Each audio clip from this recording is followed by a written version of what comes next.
Au commencement, Dieu créa le ciel et la terre. La terre était informe et vide, et les ténèbres couvraient l'abîme. Dieu dit que la lumière soit, et la lumière fut. Le deuxième jour, Dieu sépara les eaux pour former les mers et le ciel. Le troisième jour, Dieu créa la terre, les arbres, les plantes et les fruits. Le jour suivant, il mit le soleil, la lune et les étoiles dans le ciel. Le cinquième jour, il créa les animaux qui vivent dans la mer et ceux qui vivent dans les airs.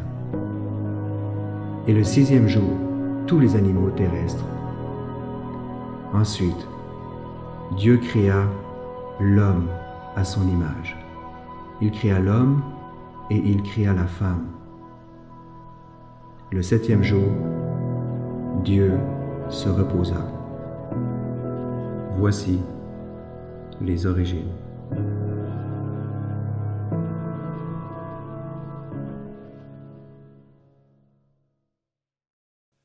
Bon matin, salutations Terrebonne qui nous rejoint en ligne. Salutations Laval, merci à tout le monde également qui nous suit en ligne. Sixième message de la série Origines sur Genèse 1 à 11. Quels sont ceux qui aiment la parole de Dieu? Moi, je ne comprends pas les gens qui disent que la Bible, c'est plate. Quand tu plonges dans la Bible, c'est le meilleur livre qui a jamais été écrit. Et on a vu le commencement, commencer l'année avec Jésus. Quels sont ceux qui ont commencé avec Jésus? OK, quels sont ceux, même si ça fait 2 mois, tu continues avec Jésus? On a vu ensuite la création, Dieu qui met de l'ordre, qui donne la vie. On a parlé du jardin d'Éden, on a parlé d'Adam et Ève la semaine passée. Ce matin, on va parler de la chute. Donc, si tu as une Bible, ouvre avec moi Genèse 3. Les versets vont apparaître sur les écrans dans quelques instants.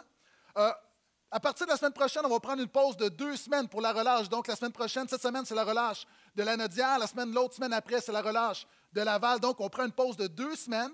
La semaine prochaine, Pasteur Phil apporte la parole. Dans 2 semaines, on a un invité, un Québécois qui nous vient directement de la France. Christian Robichaud va être des nôtres dans 2 semaines. Et dans 3 semaines, une super célébration avec une réunion où Terrebonne et Laval vont être réunis ici même pour des baptêmes d'eau. Yes! Et on va continuer avec Caïn et Abel. Il va nous rester 3 messages, Caïn, Abel et Noé, qui va coïncider avec la sortie du film sur Noé. Je ne sais pas si le film va être bon, je ne sais pas si le film va être biblique, mais ça va être vraiment intéressant, alors que ça va être un succès. Je vais pouvoir prêcher le texte biblique. Et il y a aussi un film qui sort sur Jésus, le Fils de Dieu. Ça sort jeudi. Donc, encore une fois, quand je vous dis que la Bible est le livre le plus inspirant qui a été écrit, Hollywood le confirme. On n'a pas eu besoin d'Hollywood pour le savoir, mais c'est quand même intéressant. Donc, si vous avez Genèse 3, un texte qui est connu, un texte qui a beaucoup de matériel ce matin, je vais survoler des choses très rapidement. Je pourrais faire 5 messages seulement sur Genèse 3. Et on va y aller verset par verset, par petites bouchées. Donc, 3, verset 1. Le serpent était... Avant, on arrête, un instant. Parce que moi, je suis là, je suis parti, puis il y a des gens peut-être ici pour la première fois, et là, tu dis, OK, ça commence avec un serpent, je ne comprends rien, on est aux Granby. Non, écoute-moi. Le jardin d'Éden, la Bible nous dit, c'est une belle parabole pour nous expliquer l'origine de grandes vérités spirituelles. Il y a 2 arbres. Il y a l'arbre de la vie, qui est le symbole de la communion avec Dieu. Donc, si tu veux la vie, il faut que tu sois connecté à Dieu. Sans Dieu, tu n'as pas de vie. Je vais y revenir. 2e arbre, l'arbre de la connaissance du bien et du mal, c'est-à-dire d'établir toi-même ce qui est bien ou mal. En fait, tu as le choix. C'est soit que tu es connecté à Dieu et que tu as la vie de Dieu, ou soit que tu ne veux rien savoir de Dieu et tu veux déterminer toi-même ce qui est bien et ce qui est mal. Et Dieu dit que si tu marches de manière autonome, de manière indépendante, celui qui t'a créé, ça amène la mort. C'est le jardin d'Éden, c'est la vérité. Maintenant, voici, on reprend ce qui s'est passé. Le serpent était le plus avisé de tous les animaux de la campagne que le Seigneur Dieu avait fait. Il dit à la femme, Dieu a-t-il réellement dit, vous ne mangerez pas de tous les arbres du jardin? OK. Déjà là, quand il y a un serpent qui parle, il y a un problème. OK, je veux juste te dire, un serpent qui parle, les gens à l'époque n'étaient pas moins instruits que nous, il y avait moins de connaissances scientifiques, technologiques, mais déjà, le fait qu'un serpent parle, Dieu va attirer ton attention sur quelque chose. Est-ce que tu es avec moi? Au Proche-Orient ancien, donc dans la culture de l'époque où Moïse écrit cette histoire, où Dieu lui révèle cette histoire inspirée par le Saint-Esprit, le serpent est un animal magique. D'ailleurs, en hébreu, Nahash veut dire serpent et magie. Pour les peuples, le serpent est un animal qu'on vénérait. Pourquoi? Parce que c'était l'animal de la révélation. De la même manière que le serpent va dans le sol et revient à la surface, on croyait que le serpent révélait les choses cachées. Le serpent était le symbole de la sagesse. Pourquoi l'ondulation? Celui qui se fraye un chemin, la flexibilité de l'esprit. Et la Bible nous dit qu'il était le plus avisé de tous les animaux. Le serpent également, on croyait que le serpent avait le pouvoir de la mort. Pourquoi? Par son venin, évidemment. Mais on croyait également que le serpent avait le pouvoir de la vie. Pourquoi? Le serpent change de peau. Donc, dans la culture de l'époque, le serpent, c'est véritablement le Dieu de la mort et de la vie, de la révélation. Maintenant, le Dieu de la Bible dit que ce n'est pas le serpent qui est le Dieu de la mort et de la vie et de la révélation, il dit c'est moi. Maintenant, les croyants de l'époque, on leur enseigne que Dieu a créé toutes choses, il a mis de l'ordre dans la création, il a donné la vie. Et lorsque le serpent parle, déjà le croyant de l'époque se dit « Oh, il y a un problème. » Quels sont ceux qui croient qu'il y a un problème ici? En passant, vous savez que le serpent, c'est encore un symbole de la vie avec les caducées. Au niveau médical, par exemple, on peut mettre les images. Voyez-vous, pharmacie, encore une fois au niveau paramédic, le serpent est un symbole de la vie, même encore aujourd'hui. Mais même si c'est un symbole, Dieu déclare que lui seul détient la vie. Il n'y a rien dans ce monde que la vie à part Jésus. Et lorsqu'on voit le serpent, ça attire notre attention qu'il y a un problème. Petite vidéo pour illustrer mon propos.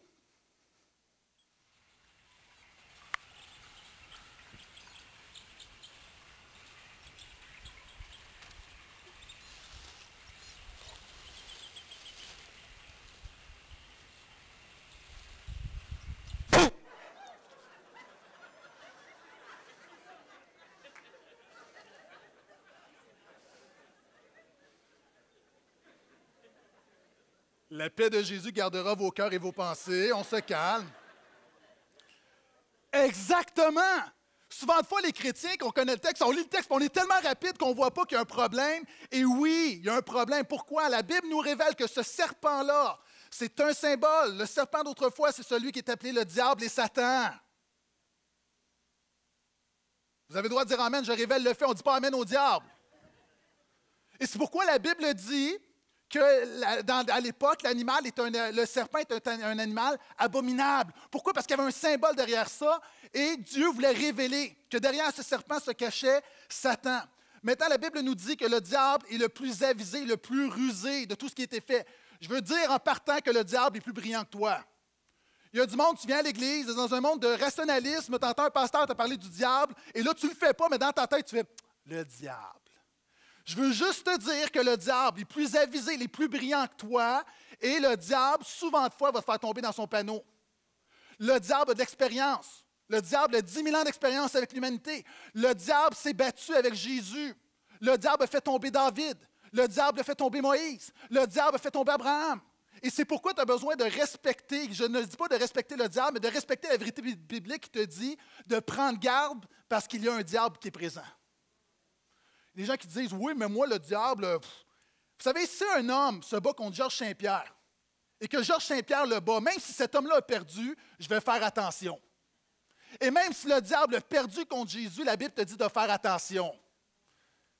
La Bible dit que le diable, c'est une créature. Dieu a créé un ange, un être angélique qui s'est révolté. Je n'entrerai pas là-dedans, mais le but du diable, c'est de renverser l'ordre divin.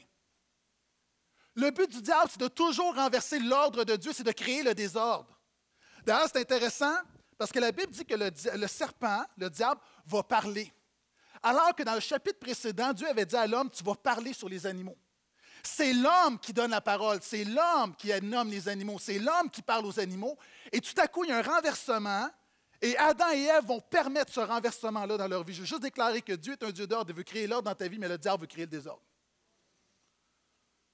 Et le diable a une stratégie. La Bible nous dit de prendre garde contre les manœuvres du diable. J'ai une nouvelle pour vous, le Canada a gagné 3-0 la médaille d'or. Même si le Canada avait perdu, nous sommes plus que vainqueurs en Jésus. Et ça mérite plus d'applaudissements encore. Yes! Maintenant, mon point est le suivant, il y avait un plan de match. OK, je vais dire la chose suivante. Dieu a un plan pour ta vie, mais le diable a un plan de match pour toi.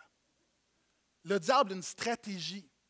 Le diable te voit aller, connaît tes faiblesses. Et c'est pourquoi la Bible nous répète constamment de prendre garde, de prendre garde, de prendre garde, de résister, parce que le diable il a un plan de match pour toi. Peut-être qu'il ne l'a pas encore mis en action, mais il attend le bon moment. C'est pour ça que la Bible dit en plus, soyez vigilants parce que le diable rôde cherchant qui dévorer. Le diable veut t'isoler de l'Église, veut t'isoler, veut te tenir à part. Le diable veut t'isoler. Tu peux être ici ce matin, mais être isolé spirituellement. Et le diable a isolé Ève. Pourquoi?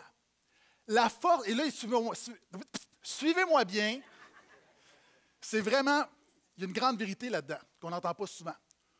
Pourquoi est-ce que le diable va séduire Ève? Pourquoi est-ce qu'il va réussir, il va passer par Ève? Ce n'est pas que Ève était moins bonne. La force de Ève, c'est quoi? C'est sa réceptivité. Lorsque Dieu l'a créée, la nature de la femme, c'est d'être réceptive. La Bible dit que l'homme quittera son père et sa mère et s'attachera à sa femme.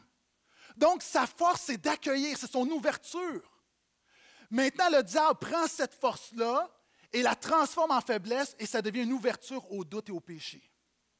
D'ailleurs, même dans la nature de la femme, c'est la réceptivité, puis c'est une force, hein, je ne le dis pas comme une faiblesse, mais encore une fois, pour tout le monde ici, ta plus grande force, le diable peut la transformer en faiblesse si tu ne fais pas attention.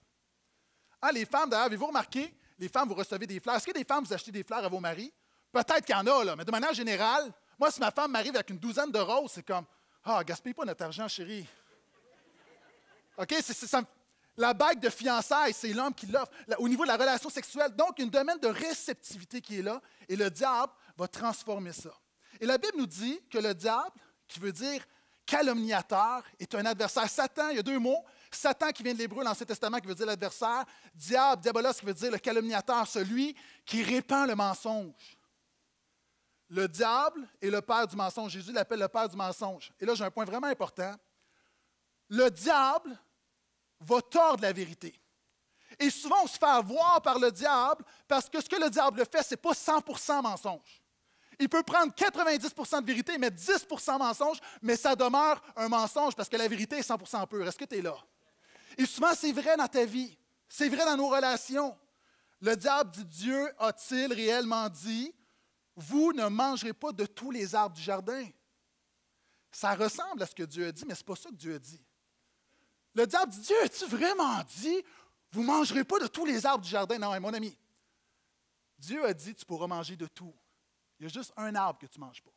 Dieu dit, j'ai fait plein de bénédictions pour toi, profite de la vie. La seule chose que je t'interdis de faire, c'est de vouloir vivre ta vie sans moi. C'est le péché ultime. Et la réalité là-dedans, en passant, toutes les religions contiennent une part de vérité.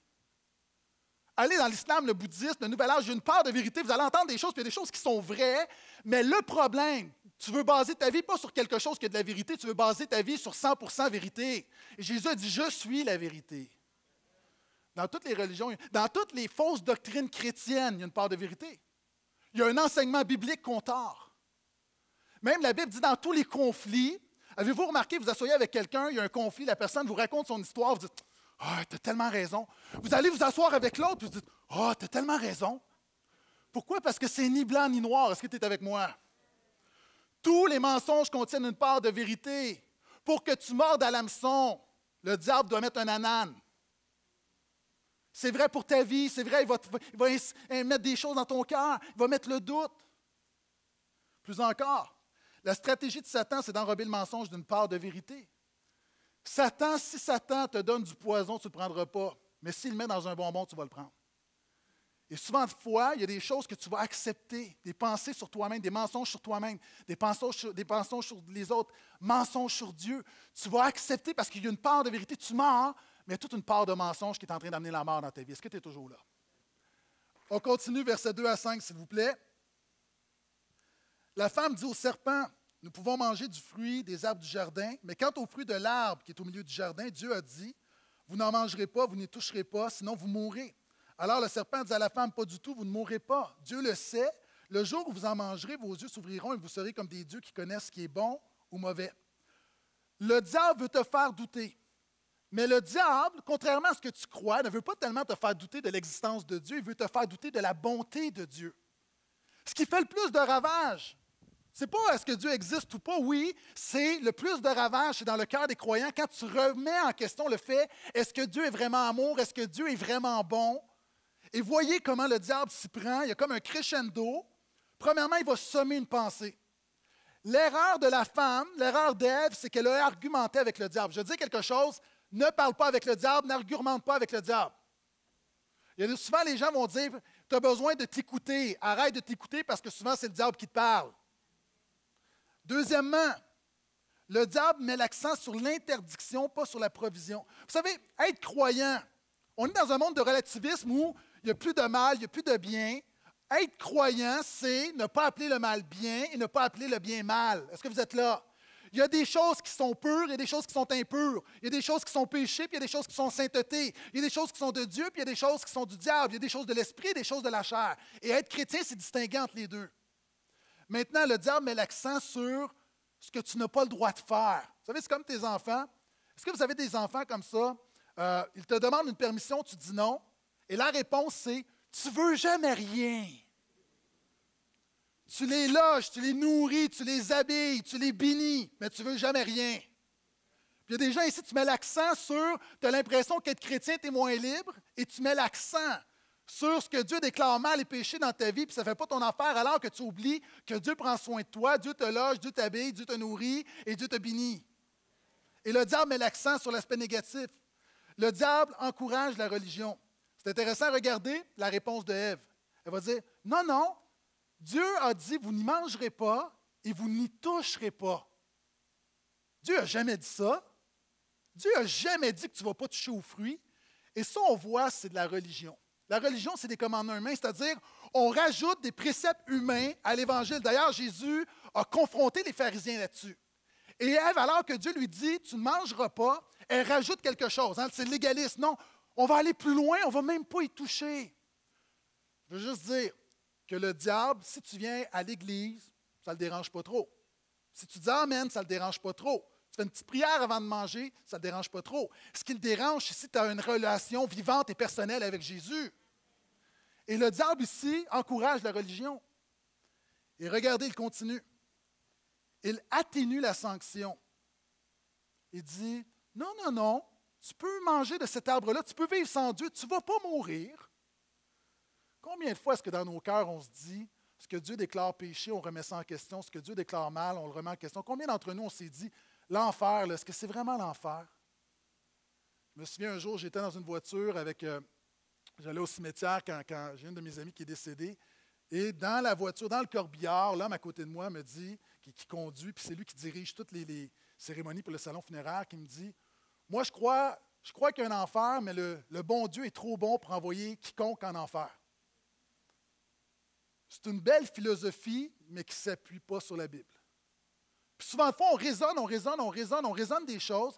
Et si l'enfer n'était pas réel, Dieu n'aurait pas envoyé ce qu'il y a de plus précieux, son Fils, mourir à la croix pour t'arracher de l'enfer.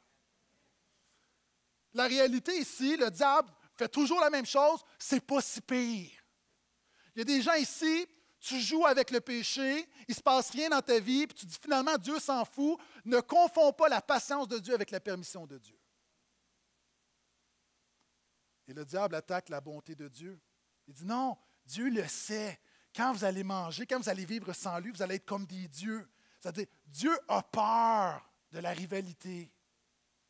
Vous êtes tellement hot, les humains. Hein, Dieu est égoïste. Dieu, la Bible dit que Dieu est amour. Dieu n'est pas amour. Dieu n'est pas si bon que ça. Et je l'applique. Il y a des gens ici, tu vis une épreuve. Tu es malade, tu vis un deuil, tu vis une crise. Puis il y a une pensée dans ton cœur, tu te dis, où es-tu, Seigneur? Si tu es si bon, si tu m'aimes, pourquoi est-ce que tu n'agis pas? C'est le diable qui attaque la bonté de Dieu dans ta vie. Parce que si le diable attaque la bonté de Dieu dans ta vie, il ne te reste rien. Un Dieu qui n'est pas bon, un Dieu qui ne prend pas soin de toi, un Dieu qui n'est pas grâce, tu es mal pris. Ce n'est pas un Dieu, c'est un tyran. C'est un être qui a tous les pouvoirs, mais qui n'a pas un cœur pour toi. Et le Dieu de la Bible a tous les pouvoirs, il a un cœur pour toi. Et le diable veut te faire croire que tu seras plus libre sans Dieu. Il y a des gens, là, peut-être ici, tu reviens à l'église, puis il y a du monde que tu m'écoutes, tu es devant ton ordinateur. C'est ça la réalité d'aujourd'hui. Et tu ne vas plus à l'église.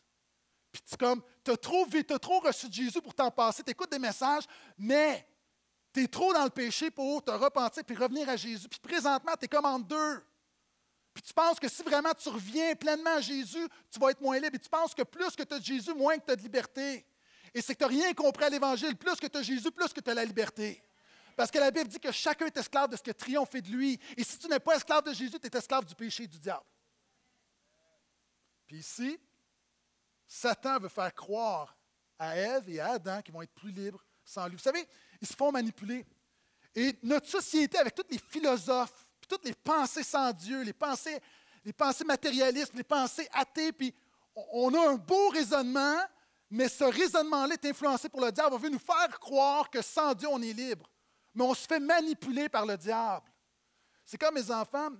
Un jour, mes enfants, je leur demandais de faire le ménage de leur chambre, puis ça branlait. Puis, à un moment donné, j'ai été voir mon fils, puis je lui ai dit, « Tu n'es pas game, je suis sûr que tu n'es pas capable de ranger ta chambre en 10 minutes. » « Quoi? Quoi? Oui, je suis capable! » Il l'a fait. Je l'ai manipulé par son orgueil. C'est exactement ce que le diable fait. Il te manipule par ton orgueil. Quand toi qui penses que tu peux vivre sans Dieu, il te manipule. Puis tu penses que oui, je suis libre de ma destinée. Non, tu es esclave du diable. Et c'est ce que le texte nous dit. Et le verset 8. La femme, verset 6, excusez-moi, la femme vit que l'arbre était bon pour la nourriture et plaisant pour la vue, qu'il était cet arbre, désirable pour le discernement. Elle prit de son fruit et en mangea. Elle en donna aussi à son mari qui était avec elle. Il en mangea. Troisième vérité, le péché, c'est essentiellement mal désiré et mal utilisé ce qui est bon. Tout ce qui est bon, nous dit l'apôtre Jacques, vient de Dieu.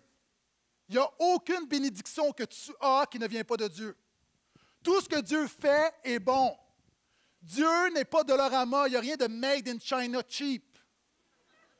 Tout ce que Dieu fait est bon et a de la qualité. Et ici, on a l'arbre de la connaissance du bien et du mal, puis on aurait pu penser que Dieu aurait fait un arbre qui est comme botché, bâclé, pas beau. Non. Pourquoi? Parce que tout ce que Dieu fait, c'est bon. Le point est le suivant. Le péché, ce n'est pas l'arbre, c'est de mal utiliser. Il y a des gens ici, tout ce que tu as, les bénédictions que tu as, ton argent, c'est Dieu qui te l'a donné. Le péché, ce n'est pas l'argent. C'est d'utiliser l'argent juste pour toi au lieu d'être généreux. Il y a des gens ici, tu as la beauté, tu as les capacités, tu as des talents, ce n'est pas péché. Le péché, c'est d'utiliser ça pour ta propre gloire plutôt que de faire en sorte que tout soit pour la gloire de Dieu. Il y a des gens ici, tu as de l'influence. Ce n'est pas péché d'avoir de l'influence. Le péché, c'est que tu utilises ton influence pour maudire au lieu de l'utiliser pour bénir. Et c'est mal utilisé. Et c'est mal convoité, mal désiré. Adam et Ève dans le jardin, en passant. OK, le couple parfait, avec une relation parfaite avec Dieu, est-ce qu'ils avaient besoin de quelque chose de plus? Ils avaient tout. Il ne manquait rien. Vous savez, c'est un peu comme quand tu as bien mangé, puis tu prends la portion de trop. Tu sais, le petit morceau de gâteau, le deuxième petit morceau de gâteau de trop qui te fait mal filer. Du vécu ici. C'était pas nécessaire. Mais quoi de gourmandise? Tu avais tout. Ça allait bien, tu avais tout. Pourquoi encore plus? Puis Adam et Ève avaient tout. Maintenant, il y a plus de pouvoir, plus de... Puis il y a des gens ici, ton problème, là, c'est que Dieu t'a donné plein de bénédictions. Mais pourquoi tu te mets dans le trouble? Tu veux plus d'argent, plus de pouvoir, plus de sexe, plus de ci, plus de ça. Alors que Dieu te bénit de tout ce que tu as besoin, tu veux plus. Puis la Bible dit que c'est justement cette convoitise-là qui nous amène plus loin. Puis c'est le problème d'Adam et Ève. Dieu crée des bonnes choses, utilise bien ce que Dieu te donne. Je continue. Versets 7 à 13. Je ne le lirai pas, mais lorsqu'ils vont, je le résume, lorsqu'Adam et Ève vont pécher, la Bible dit qu'ils vont réaliser qu'ils sont nus, parce qu'ils étaient nus dans le jardin, et ils vont se faire des feuilles de figuier pour se cacher. Et lorsqu'ils vont entendre Dieu, ils vont aller se cacher. Super stratégie. Ils vont aller se cacher derrière les arbres que Dieu a créés, donc derrière les dons de Dieu. Wow! Il y a du stock là-dedans, je n'entrerai pas là-dedans. Ils vont se cacher. Pourquoi? La honte, la peur, et quand Dieu va les confronter, ils vont donner des excuses. OK, rapidement. La honte. Pourquoi est-ce qu'ils vont se cacher? La Bible dit qu'ils étaient nus, ils n'en avaient point honte. La Bible nous dit, Genèse 1, qu'ils ont été créés hommes et femmes à l'image de Dieu. Leur sexualité, leur différence sexuelle leur rappelle leur complémentarité, le fait qu'ils sont dépendants les uns des autres et dépendants de Dieu. En ayant péché, tout à coup, leur nudité est un sujet de honte et ils veulent la cacher. C'est drôle parce que c'est un peu comme les enfants. Tu arrives, puis les enfants, en passant, là, c'est une banque à illustration. Tu arrives devant ton enfant, puis ton enfant est comme, tu dis, qu'est-ce que tu fais? Rien. Tu dis, non, tu as quelque chose dans ton dos? Non. En fait, en cachant, il révèle son péché. Adam et Ève, en voulant se cacher, ils mettent l'accent sur leur péché. Le péché n'était pas la sexualité. Le péché, c'est qu'ils ont voulu vivre sans Dieu. Et là, maintenant, leur sécurité, leur estime personnelle, leur identité n'est plus en Dieu. Elle est en eux. Ils ont voulu vivre sans Dieu. Maintenant, tout à coup, leur sécurité, c'est dans le regard de l'autre. Et là, ça devient très, très insécurisant. Ils sont vulnérables. Et là, tout à coup, tout est saccagé, le plan de Dieu. Et c'est pourquoi ils sont dans la honte. Il y a des gens ici, tu as honte de ce que tu as fait. Il y a des gens, tu portes une honte. Je veux juste déclarer, au lieu de te cacher de Dieu, viens à Dieu, puis il va briser la honte. Deuxièmement, des gens, la honte amène la peur. Ils vont se cacher.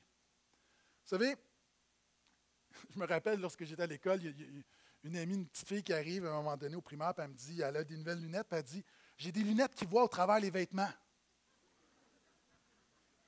Très mauvaise journée. Pourquoi? C'est comme, c'est la peur, c'est... Hey, imaginez, la Bible nous dit que tout est mis à nu devant Dieu qui voit toutes choses. Littéralement, dans l'hébreu, la Bible nous dit que tout est mis à nu devant le Dieu à qui nous devons rendre compte un jour. Oh, Dieu te voit parfaitement.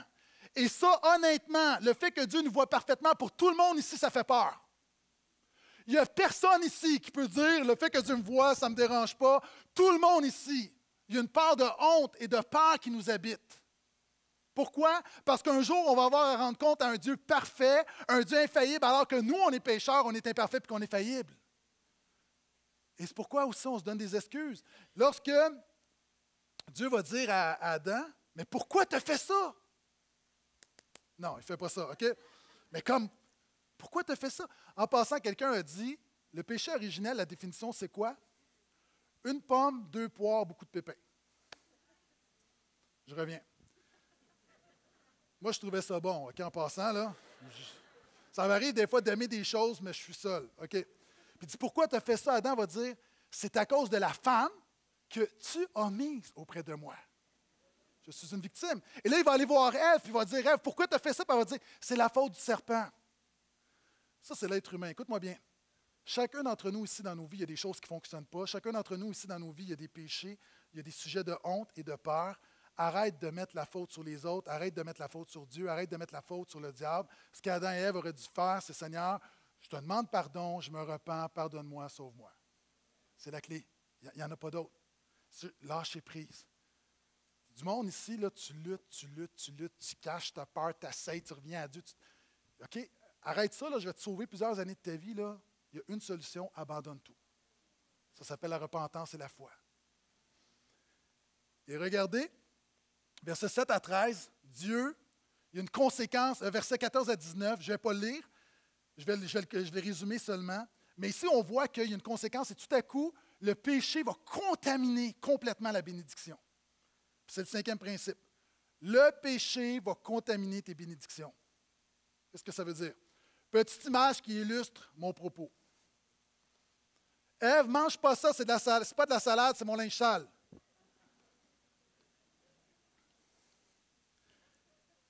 Voyez ce que Dieu va faire. Dieu va dire au serpent, alors que la Bible dit que tout était bon, Dieu va le maudire. Donc, tout à coup, la malédiction arrive dans le monde. Le péché entre dans le monde. Donc, la bénédiction du monde est contaminée. Il dit à Ève, OK, maintenant, tu vas accoucher, mais tu vas avoir les douleurs de l'enfantement. Alors qu'au chapitre 1, elle avait la bénédiction d'être féconde, maintenant, le péché contamine sa bénédiction. Il lui dit, maintenant, tu vas être porté vers ton mari, mais ton mari va dominer sur toi. L'homme n'était pas appelé à dominer sur la femme. Il était appelé à dominer sur la création. L'homme et la femme étaient vis-à-vis. Mais alors, le péché a tout faussé. Donc, encore une fois, la bénédiction du couple a été contaminée par le péché. L'homme devait être dans un jardin, travailler, mais maintenant, Dieu va dire non seulement tu vas travailler, mais tu vas peiner. Encore une fois, la bénédiction est contaminée. Ce principe est universel. Ton péché va toujours contaminer tes bénédictions.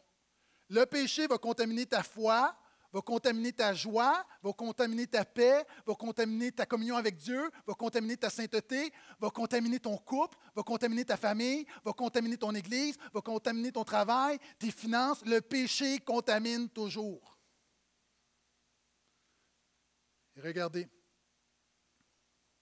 Sixièmement, le salaire du péché, c'est la mort. Dieu dit, tu es poussière et tu retourneras à la poussière.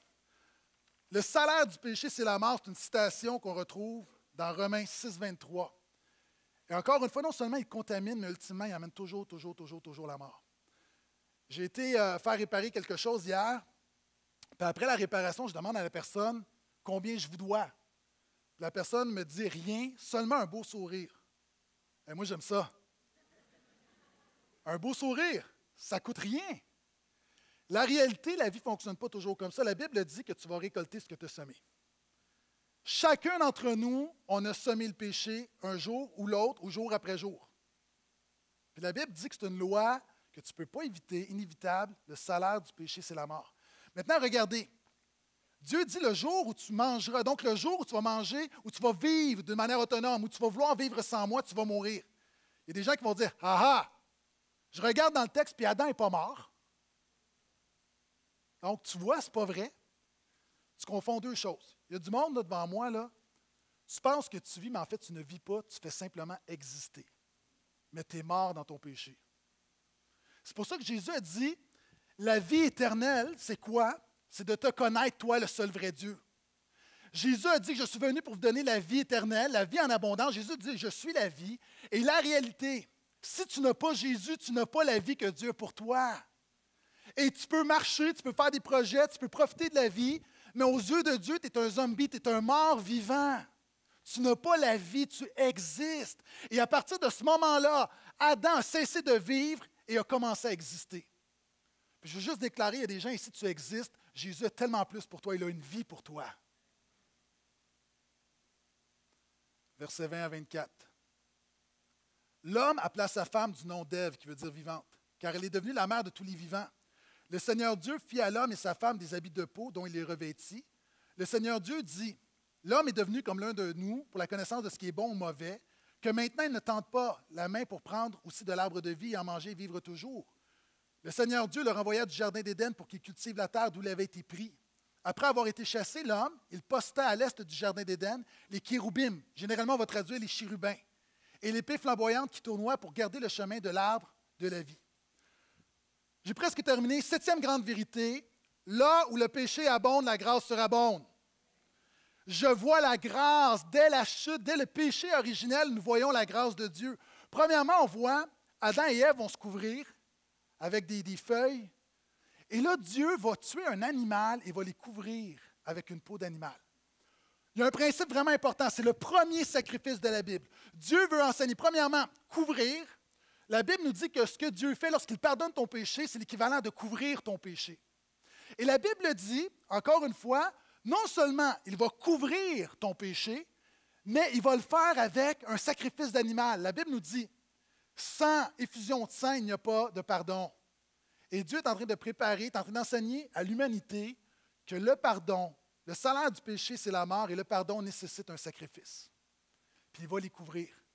Et c'est pourquoi que la Bible nous dit, on voit dans l'Apocalypse, que les croyants ont une belle tunique blanche. Pourquoi? Parce qu'on est couvert par l'œuvre de Jésus. Est-ce que je peux entendre amène à ça? Et Paul dit dans Galates, revêtez, celui qui croit en Jésus a revêtu Jésus-Christ. Donc, à toi qui réalises, alors que je te parle, que tu es pécheur, tu réalises, il y a de la honte en toi, il y a de la peur, la bonne nouvelle, si tu mets ta foi en Jésus, Jésus vient te cacher, tu viens revêtir Jésus. Et quand Dieu te voit, il ne voit pas ton péché, il voit son Fils. Puis on le voit dès ce texte où Dieu dit, je vais te couvrir. Et regardez, il protège l'homme de l'immortalité. L'homme était pécheur. OK, est-ce que ça vous est déjà arrivé d'être pris en photo dans une situation embarrassante? Tu sais, une photo, tu n'es pas fier de toi, tu es comme... Puis là, la photo se promène sur Facebook, c'est comme... Oh!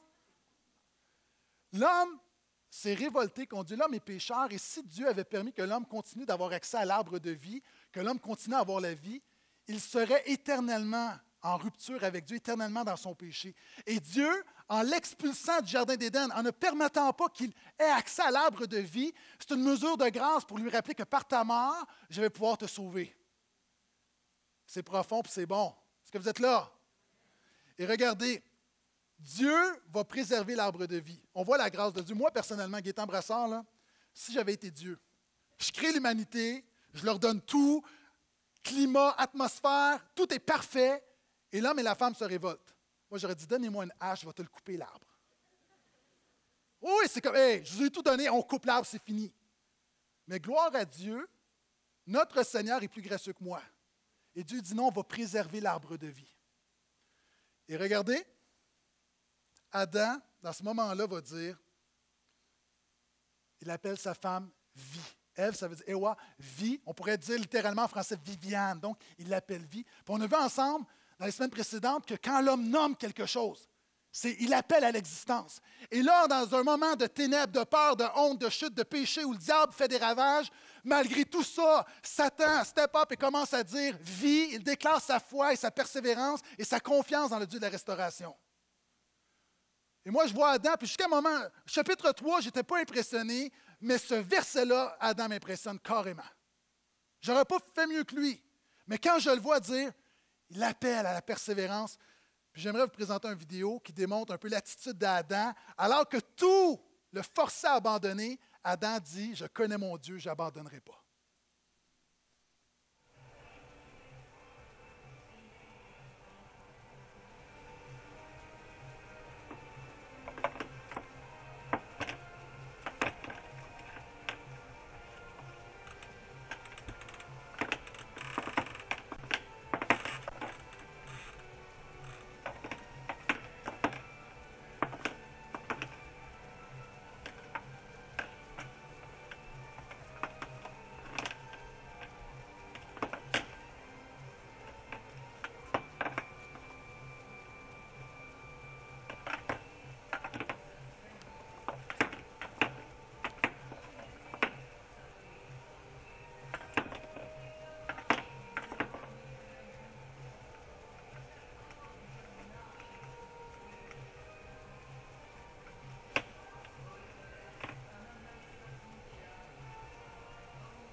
Avez-vous remarqué, elle a pris une pause en se disant, non, moi j'arrête, je suis plus capable.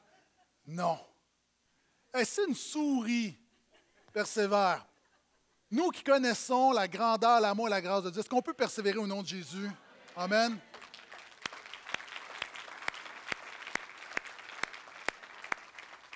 Lâche pas, Adam n'a pas lâché. Malgré la honte, la condamnation, la peur, malgré la rupture, malgré les séquelles, malgré le péché, malgré le diable, malgré le serpent, non, il ne lâche pas. Pourquoi il ne lâche pas? Parce que Dieu lui a donné une promesse. Et je termine avec ceci. Verset 14. Je l'ai sauté tout à l'heure parce que je voulais la garder pour la fin. Le Seigneur Dieu dit au serpent, « Je mettrai l'hostilité entre toi et la femme, entre ta descendance et sa descendance. Celle-ci t'écrasera la tête et tu lui mordras le talon. » Ici, on appelle ça le premier évangile. Jésus, d'avance, Dieu annonce la venue de Jésus, et Jésus est le seul qui écrase Satan, le péché et la mort. Déjà là, c'était dès les premières pages de la Bible, le plan, c'est Jésus. Et l'image est bonne. Voyez-vous, j'ai amené mon ami. Je ne sais pas si je devrais le dire. On a pensé ce matin à amener un vrai serpent ici. OK? Mais je ne l'ai pas fait. Dieu m'a donné une révélation de sagesse. Et voici ce que Dieu dit. Le serpent est là. Et ce que Jésus va faire, Jésus va écraser la tête du serpent. Mais en écrasant la tête du serpent, le serpent, alors que tu vas lui écraser la tête, il va mordre ton talon. Qu'est-ce que ça dit? Jésus a été blessé à la croix, mais Satan a été brisé à la croix. Et encore une fois, aujourd'hui, ici, tu as une chose à retenir dans ce message, c'est quand Jésus... Oui, le diable a un plan pour ta vie, mais quand tu mets ta foi en Jésus, ce qui arrive au diable, c'est ça. Et alors que le diable t'a mordu, la bonne nouvelle, c'est que le diable a épuisé son venin sur Jésus. Puis aujourd'hui, il est là, il te mord, mais la réalité, tu sais que par la foi en Jésus, son venin ne t'atteint pas. Pourquoi? Parce que Jésus est le meilleur des antidotes. Jésus est le meilleur des antidotes. Et plus encore, Jésus a écrasé, Jésus a vaincu le diable, a vaincu le péché, et peu importe ton péché ce matin, Jésus est plus fort que ton péché. Et la mort. Un jour, si le Seigneur ne revient pas avant ma mort, le diable va me mordre. Je vais mourir. Mais la réalité, c'est simplement une morsure sans puissance parce qu'en Jésus, la mort n'a aucun pouvoir sur moi. Pourquoi? Parce que la vie de Jésus coule en moi par son esprit. Et la vie de Jésus est plus forte que la mort de ce monde. C'est ça l'Évangile, mes amis. Donc, alors qu'on s'apprête à terminer cette réunion, je redonne la conclusion de la réunion à Terrebonne, à Pasteur Max. Donc, merci Terrebonne d'avoir été là. Et maintenant, nous, à Laval, je termine avec ceci. Tu ne peux pas avoir le meilleur des deux mondes. Tu ne peux pas avoir le meilleur des deux mondes. C'est mon dernier point ce matin. Il y a deux arbres qui sont là. Vous savez, la vie se résume à deux choix. La vie avec Jésus ou l'autonomie et la mort sans Jésus. Tu as le droit de vouloir vivre ta vie à ta manière.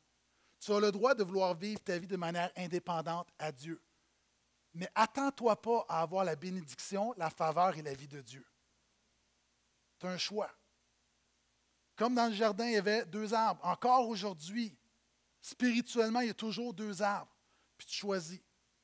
Est-ce que ta vie, tu vas passer ta vie à manger l'arbre de vie, à recevoir la vie de Jésus, à être un disciple de la vie de Jésus, ou est-ce que tu vas manger l'arbre de la connaissance du bien et du mal, puis tu vas déterminer toi-même ce qui est bon, ce qui est mal, ce qui est péché, ce qui ne l'est pas, mais tu en assumeras les conséquences, et les conséquences, c'est la mort, le salaire du péché, c'est la mort. Il y a des gens ici, tu vis toutes sortes de morts. Il est temps de commencer à dire, je refuse ce fruit-là, et je veux le fruit de la vie de Jésus. Jésus a dit la chose suivante, au vainqueur, je donnerai à manger de l'arbre de vie qui est dans le paradis, qui est dans le jardin de Dieu. Ce matin, il y a des gens, tu es ici devant moi, et peut-être même pour la première fois, je t'appelle à prendre une décision. Genèse 1 à 3, Genèse 3, c'est la décision, c'est le choix. À prendre le choix de commencer à recevoir le pardon de Dieu et la vie de Dieu. La Bible dit que par un homme, le péché est entré dans le monde, mais par un homme, le salut a été répandu à tous les hommes. Choisis qui va t'influencer. Il y a des gens ici ce matin, pour la première fois, tu dois prendre la décision de dire, je choisis l'arbre de vie, je choisis Jésus. Il y a des gens ici ce matin, tu es comme Adam. Tu avais une révélation de Dieu, tu te dis croyant, mais tu sais que régulièrement, tu manges le mauvais fruit. Régulièrement, tu fais ce qu'il ne faut pas que tu fasses. Régulièrement, tu ne laisses pas Jésus être le maître de ta vie, le Seigneur de ta vie. Et de la même manière que Adam connaissait la promesse, à un moment donné, a décidé de mettre sa foi et de persévérer dans la promesse de Dieu ce matin, je t'appelle toi à mettre ta foi et à persévérer dans la promesse de Dieu. Amen. Est-ce qu'il y a des gens ce matin qui veulent manger l'arbre de vie qui est Jésus?